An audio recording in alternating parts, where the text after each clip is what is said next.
You know, and I feel like there's, especially now in like the early stages of my writing career, because I'm going into my writing directing career now, and it's completely different from, I always thought like, they're connected. Once I'm ready to do it, I'll be able to do it, it's nothing. But actually I'm having to learn a new thing, learning to be a different person, and my stories that I want to tell, or the way I want to tell stories, are actually based on all the things I've learned up until this point.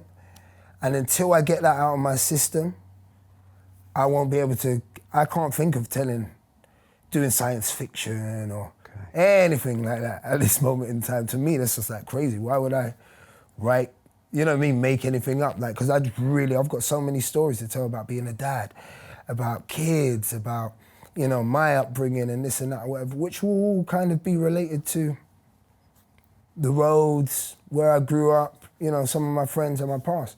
And maybe there'll be people that go, well, why you always gotta talk about drugs, or why you always gotta talk about this or whatever? But actually that's therapy for me, is my transition into being able to talk about other stuff, because I've got to experience it first.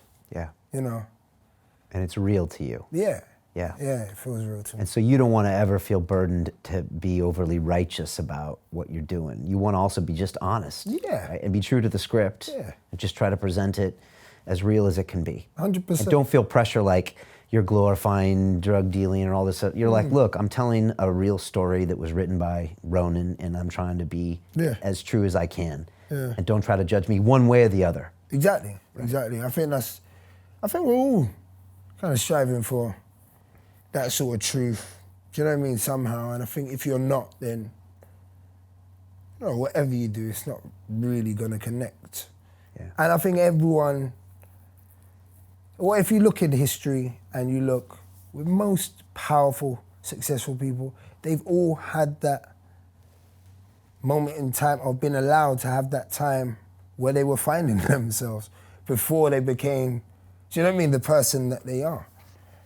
I feel like, you know, history tells you, you know, the royal family and loads of other people have kind of been in positions where if you might look back on and feel like it's slightly, that's a bit weird, and they were doing that or whatever back then. But it's kind of, you know, people do a lot of things to get to the other side, and I just feel like censoring art at any point or whatever is just, it's not cool for the game. Yeah. You know, as much as you might not want to see, because there's loads of things. I mean, there's loads of music I don't want to hear, and there's loads of films and stuff that I feel like, why didn't they give me the money? And do you know what I mean? I know someone who could have made a better film, but excuse me, that actually all those things are part of someone else's journey, and I can easily just close my eyes. Right. Whatever. So people expressing their own truth is ultimately really important. Yeah. I think, yeah, it's funny, the older the guest I have on the show, the more people talk about the truth as being such an important thing, you know, because that's the only thing at the end of the day that's real, as much as you might not want to hear certain bits of it.